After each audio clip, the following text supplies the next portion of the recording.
ஐயா கடுமையான தவம் இருக்கும்போதுங்க வந்து காலையில் ஒரு 4 மணிக்கு தவம் இருந்தேங்க. தவம் இருக்கும்போது என்னுடைய ஆத்மா வந்து பேசிச்சு. எப்படி பேசா? கருமைங்கிற ஒரு வார்த்தையை என்கிட்ட உபயோகப்படுத்துச்சு. அதோட பொருள் என்னன்னு எனக்கு புரியல ஐயா. அதை கொஞ்சம் அதோட பொருள் என்னன்னு கொஞ்சம் விளக்கமா சொன்னீங்க நல்லா இருக்கும். அது மட்டும்தான் வார்த்தை மட்டும்தான் உபயோகப்படுத்துச்சு. ஆத்மா இதயத்துக்கிட்ட பேசுச்சு. ஒரே ஒரு வார்த்தை மட்டும்தான். இப்ப நான் இருக்கிறேன்னு கேட்டுட்டீங்க, நான் போயிட்டேன் என்ன பண்ணுவீங்க? அந்த பேசும்போது கண்டுபிடிக்கணும், அதை எழுதி வச்சுக்கணும். அடுத்த வாட்டி பேசுவோம், அதுக்குள்ளே ஆய்வு பண்ணணும். ஒவ்வொரு முறையும் கொஸ்டின் பேப்பரை தூக்கிக்கிட்டு வாத்தியாட்டே ஓண்டிங்க, அவன் தூங்குறதா இல்லையா? அவனுக்குள்ள கொண்டாட்டி எல்லாம் இருக்கா இல்லையா? அப்ப நமக்குள்ளே ஒரு ஆய்வு செஞ்சுக்கிட்டே இருக்கணும். தியானங்கிறது என்னன்னா, கலைங்கிறது என்னன்னா, தனக்குள்ளே இந்த ஆன்மா என்ன பேசுறது, என்னவா இருக்கும்னு தேடிக்கிட்டே இருந்தா ஒரு நாள் என்ன பண்ணுவோம்னா நம்மளே காட்டி கொடுப்போம். இப்ப இன்னைக்கு நான் சொல்லிடுறேன், நாளைக்கு நீங்க என்ன பண்ணுவீங்க? அப்ப இதை எதுக்கு நான் உங்ககிட்ட சொல்றேன்னா, நீங்க இன்னும் டீப்பா அதை பிடிக்கணும், தேடணும், கண்டுபிடிக்கணும். அடுத்த வாட்டி உங்கள்கிட்ட ஆன்மா பேசும்போது அதை கிளியரா கண்டுபிடிங்க. அதுதான் உங்களுக்கு பயிற்சி. இதுதான் பயிற்சி காலம். அப்ப கண்டுபிடிச்சிட்டீங்கன்னா நீங்க நல்ல பக்குவத்துக்கு வர்றீங்கன்னு அர்த்தம். அந்த ஆன்மா என்ன பண்ணுன்னா, நீ வேலை செய்ய தயாராகிறியான்னு செக் பண்ணி பார்க்கும். இது ஒரு சோதனை வெள்ளோட்டம். நீங்க நல்லா கரெக்டா அதை பிடிச்சிட்டீங்கன்னு உள் வாங்கிட்டீங்கன்னு சரி, இவன்ட்ட ஏதோ நம்பி ஒரு 4 வார்த்தையை பேசலாம்னு பேசாது, விட்டுறாதீங்க. வாங்கி இல்ல கேட்கணும், இல்ல நீங்க தெரிஞ்சுக்கணும். இதை நான் சொல்றது பெரிய விஷயம் இல்ல, சொல்லிக்கிட்டே இருந்தா நீங்க கேட்டுக்கிட்டே இருப்பீங்க. நீங்க கண்டுபிடிக்கிறது ட்ரை பண்ணணும், ஆராய்ச்சியை பண்ணணும். புரியுதுங்களா? கண்டுபிடிக்கிறதா வேற ஏதாவது கண்டுபிடிச்சு வேற ஏதாவது பண்ணிடக்கூடாது. ஐயா அந்த ஆன்மா பேசுறது வந்து ஒரு மெசேஜ் வந்து சொல்லுது, சொன்ன உடனே ஆனா அவங்க சொன்னது சரிதான், ஆனா அது நடக்கவே இல்லை. நான் அதை வந்து திரும்ப போய் அதை நடக்குன்னு சொல்லிட்டு நான் அதை ஆராய்ச்சி பண்ணி பார்த்தேன், அது நடக்கவே இல்லைங்க. அது ஏமாற்றமா தான் இருக்கு. ஆனா அப்புறம் மறுதடவை சொல்லல, ஆனா என்ன சொன்னாலும் திரும்ப திரும்ப அதை கவனிக்கும் போது நம்ம அதை சரியா கவனிக்க முடியல. ஏதோ சொன்ன மாதிரி அது அரைமுறைமா கேட்குத கவனிக்க முடியலைங்க. அது போக இன்னொரு விஷயங்கய்யா, அந்த தவத்துல ஆன்மா பேசுனா அது நடக்கும். ஆன்மா பேசுற மாதிரியே மனம் பேசும், மனம் பேசுனா நடக்காது. அதனாலதான் மனதையும் ஆன்மாவையும் குழப்பிடாதீங்கன்னு சொன்னேன். அதை நீங்க ஆய்வு பண்ணி பார்த்துட்டீங்கன்னா நடந்துருச்சுன்னா ஆன்மா தான், நடக்கலைன்னா மனம் தான். அப்ப இன்னும் தயாராகணும்னு அர்த்தம். அந்த சுவாசம் வந்து அப்படி நின்று திரும்ப கொஞ்ச நேரத்துல வந்து உள் சுவாசம், அதாவது கீழே இருக்கிற மூலாதாரத்துல இருந்து மேல இருக்கிற மூலாதாரம் இது வரைக்கும் போயிட்டு வருது. ஆனா வெளியில நம்ம சுவாசத்தை தானே கவனிக்க சொன்னார் ஐயா அப்படின்ட்டு வெளியில தேடி இழுக்கணும் பார்த்தாலும் இழுக்க முடியல. ஆனா மேலைகளையும் போயிட்டு வந்துக்கிட்டு அதை எப்படி வெளியில திரும்ப நம்ம பார்க்கணுமா, இல்ல அதை சுவாசம் போயிட்டு வர்றதையும் மேலைகளையும் பார்த்துக்கலாம்? நான் என்ன சொல்றேன்னா, நீங்க தியானத்தை மட்டும், இந்த சுவாசத்தை மட்டும் கவனிங்க.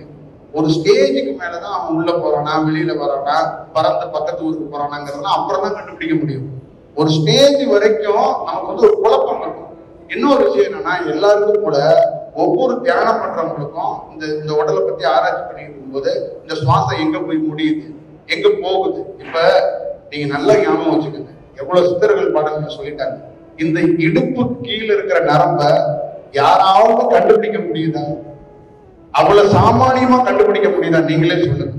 எத்தனை ஆண்டுகளா இந்த யோக வகுப்புகளை பாடமா கொடுக்கப்பட்டு இருக்கு, எத்தனை காலமா அவங்க வேலை நடந்துட்டு இருக்கு, எத்தனை வகுப்புகளா இந்த நெத்தி போட்ட கண் முடிச்சுக்கிட்டு எத்தனை பேர் நெத்தி போட்ட பார்த்து கண்ணாடியில பார்த்து தவம் பண்ணிட்டு இருக்கான், விளக்க பார்த்து தவம் பண்ணிட்டு இருக்கான். இந்த இடத்துல இருந்து ஏதாவது ஒரு மாற்றத்தை உருவாக்க முடியுதா?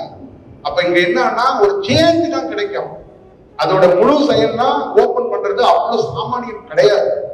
ஏன் அப்படின்னு கேட்டீங்கன்னா, இதுக்கு சக்தி கொடுக்கணும்னா இது சக்தி கொடுக்கணும், இதுக்கு சக்தி கொடுக்கணும்னா கீழே சக்தி கொடுக்கணும். புரியுதுங்களா? அப்ப பல்வேறுபட்ட ஜங்ஷன் இருக்கு அங்கங்க. இதுதான் நான் சொன்னேன், ஒரு மேட்டுக்கு தண்ணி பாய்ஞ்சிட்டு கீழே பள்ளத்துக்கு பாய்ஞ்சிட்டு மேட்டுக்கு பாயணும்னா அந்த பயிர் காஞ்சு போயிடும். அந்த மாதிரி உடல்ல ஒரு நரம்பு விழிச்சு இன்னொரு நரம்பு விழிக்கலன்னா அது முழுமை இல்லைன்னு போதும். முழுமை வேணுமா, இல்ல ஆங்காங்கே விழிச்சு போறது வேணும். ஆங்காங்க விழிச்சுக்கிட்டா நம்மளை தூங்க விடாதுங்க. நம்மளை வந்து எல்லாமே நமக்கு தெரிஞ்சிட்ட மாதிரி உணர்த்தம்.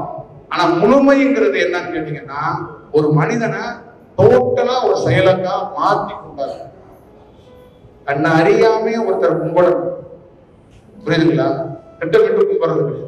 நான் அறியாம அதை பார்த்தா ஏதோ கும்பிட்டு போல தோணுது அப்படிங்கிற போது அது வேற. கும்பிடணுங்கிறதுக்காக கும்பிடுறது அது வேற. அவ்வளவுதான் ஒரு செயல். தன்னோட சீடனுக்கு எதன் அடிப்படையில தீட்சை கொடுக்குறாங்க? கலையின் அடிப்படையிலையா, ஒரு ஒளியின் அடிப்படையிலையா, இல்ல ஒரு ஆற்றலின் அடிப்படையில தீட்சை கொடுக்குறாங்க? தீட்சைன்றது எப்படி? இப்போ நான் ஒரு பொருள் சாப்பிட்றேன்னா அதோட சுவை எனக்கு தான் தெரியும். என்னோட சீடனுக்கு எப்படி தெரியுன்றத தெரிஞ்சுக்கணும்னு ஆசை. அதான் ஒரு குரு ஒரு தீட்சை அடிப்படையில என்னன்னா, அவனுக்கு தீட்சை கொடுத்தாகணும் அப்படின்னு அவருக்கே தெரியும்.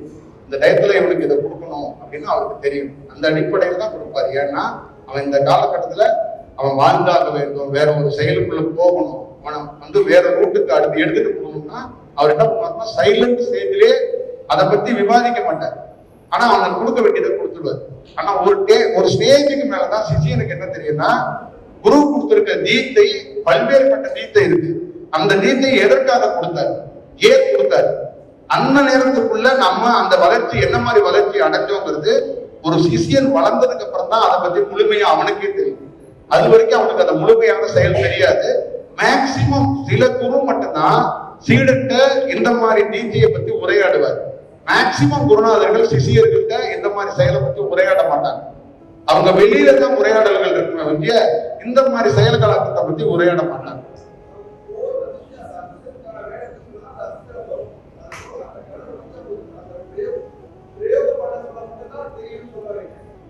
அதான் இந்த ஒரு தியானத்துக்குள்ள என்னன்னா ஒரே ஒரு செயல் தான். இங்க தியானத்துல நிறைய யோகிகள் தியானம் பண்ணியிருக்கிறாங்க. மலைகள்ல குகைகள்ல உட்காந்து தியானம் பண்ணியிருக்காங்க. 12 ஆண்டுகள் உள்ள உட்காந்து சமாதி நிலையிலே தியானம் பண்ணியிருக்காங்க. அப்ப அவங்க விழிச்சு வந்ததுக்கு அப்புறம் என்ன பண்றாங்கன்னா, நான் எப்படி உள்ள போனேன், எனக்கு என்னென்னலாம் நிகழ்ந்துச்சு, அந்த எக்ஸ்பீரியன்ஸ் எல்லாம் என்ன இருந்துச்சுன்னு அவங்க எழுதுறாங்க. அப்ப அவங்க போய் உட்கார்ந்து கொஞ்ச நாள்லயே எந்திரிச்சு எழுதல. அப்ப அந்த முழுமை பெற்றதுக்கு அப்புறம் தான் டோட்டல் நடந்த அனைத்து செயலும் அவங்களுக்கு தெரிய வரும். புரியுதுங்களா? அப்பதான் அவங்களால அந்த குருவோட தன்மை என்னங்கிறதே உணர முடியும். ராமகிருஷ்ணரும் விவேகானந்தரும் சந்திச்சுக்கிட்ட போது பல நாள் விவேகானந்தர் ராமகிருஷ்ணரை சந்தேகப்பட்டிருக்காரு.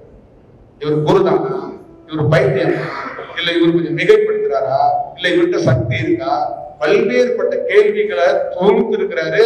பல்வேறுபட்ட இவர் சேட்டையை இவரே பண்ணியிருக்கிறாரு விவேகானந்தரே. அதெல்லாம் ராமகிருஷ்ணன் பொறுத்து அது மனித தன்மையில இருக்கும்போது அப்படித்தான் இருப்பாங்கன்னு ஒரு குருவுக்கே தெரியும். அதை பொறுத்து ஏன்னா இவன் உருவாகணும் இவனுக்கு. ஏன்னா அவருக்கு என்ன தெரியும்னா, அவரே சொல்றாரு, நானே மனிதனாக இருக்கும் போது இதெல்லாம் பண்ணிருக்கிறேன், இது சகஜம். ஆனா அதை பொறுத்து அவனை உருவாக்க வேண்டிய பொறுப்பு இருக்கிறதுனால அவனை சொல்லி சொல்லி சொல்லி ஒரு இடத்துக்குள்ள கொண்டு வர. இதுதான் அதுக்குள்ள